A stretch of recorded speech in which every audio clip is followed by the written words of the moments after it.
We have cameras everywhere in your office. And a lot of strange guys. And they're pointing at you, these cameras. This is your wheelhouse, right? I just hate this.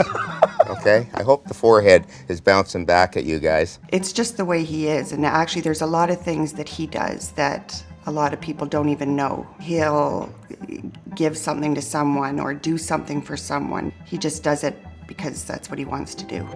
Have you always been uncomfortable with this kind of attention? Yeah. Yeah? Yeah, for sure. But yet here we are. Here we are. And we're doing it. And in the most uncomfortable way for you, because this is about a celebration of you and your legacy in this business. Big institutions or organizations or pats on the back is not what he does it for. It's like seeing a kid succeed, right? He gives, but he receives a lot from those people that use what he gave them wisely. You know, my dad and I built a company from one radio station to however many we had at the end, and sold it. And at that point, he and I decided that we're going to start a foundation, and then I was going to start a music company to deal with the passion I have for Canadian artists. Right. So, well, it's very different, right? It's unique. And that's probably a word I'd describe Gary, too, as unique, because it's a very unique enterprise. It's, you know, we're helping develop young Canadian artists through different ways. It was a huge dream of mine to be in the music industry or be able to do what I love and create music, and Gary kind of made that into a reality. Mm-hmm. He cares so much it doesn't even feel like a business. He just wants other people to experience what he has experienced in his lifetime, which is success in what he loves to do. How do you choose what you support, like in terms of the charity stuff? well, we look what's going on out there and kind of trying to find an area or a category that we think could use our help. So the first one was the hospitals.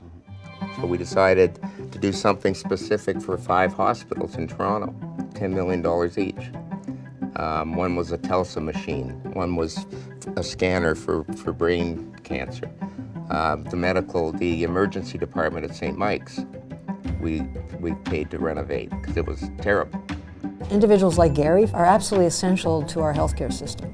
We actually can't afford all the things that we need, and without, philanthropy, I think we would be in much greater difficulty than we already are. And then we did the NGOs.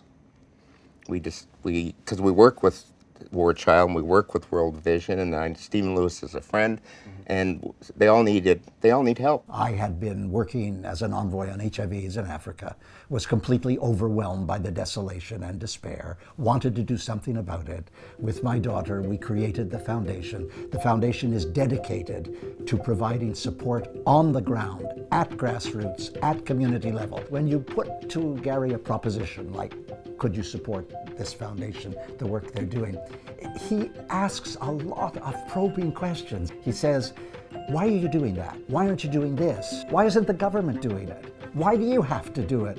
How will it help? You warm to the man because he cares deeply about what you're doing. Are you personally connected to the things you're helping? I'm connected to helping people in foreign countries who need help. I'm connected to helping our Aboriginals in Canada. Yeah, talk about that, what you're doing now. Yeah. It was time that somebody showed support for the Indigenous people. I'd heard a little bit about what was going on in a community called Sheshashi, an Innu community.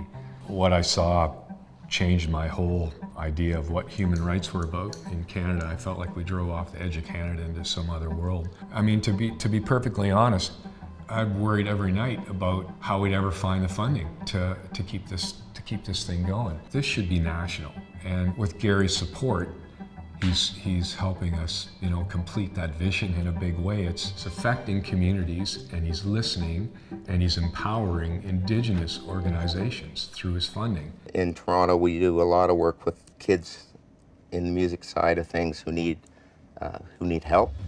So there's a place called the Dixon Hall School of Music that we help fund.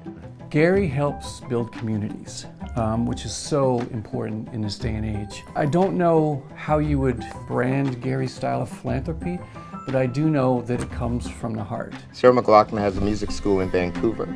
that we've been supporting for the last 4 years. I think the work that Gary and the Slaight Foundation does for the greater good in our world is massive. We need philanthropists like that. We need people in the community who have that kind of money and power to help create positive change in the world.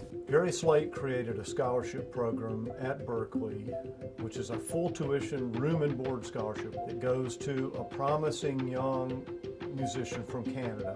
Most of these students could never have gone to Berkeley, and probably not even to college were it not for this support. We're involved in Remix, which is an inner city program for kids. The Slaight Family Foundation support has literally helped us grow from this small kind of program that we just started on Sudbury Street, 10 years ago, into this world-renowned incubator that it is today. Are you the guy that leans on a lot of your rich friends now and says, come on, Yeah. step up? Yep. Do they take your calls? Yeah. But some of them really piss me off. Really? Yeah, absolutely. Because of their inaction? Yeah. It's like, you know what? Do something. Right. You could get hit by a train tomorrow, and that money's going to be wasted. So do something when you're alive to have an impact and appreciate it. Well, I lead by example, and then I get on the phone and say, you know what? Step up here. Yeah.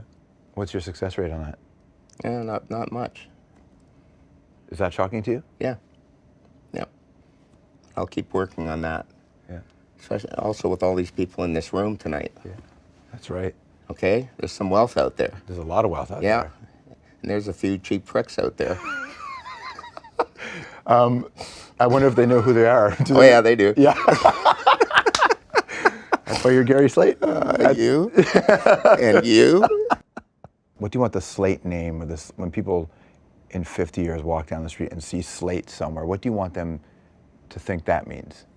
I want it to be a symbol of giving back. That would be it. I think if everybody did a better job of giving back, the world would be a better place, for sure. And you'll keep leaning on them until then? I will keep leaning on them, yeah.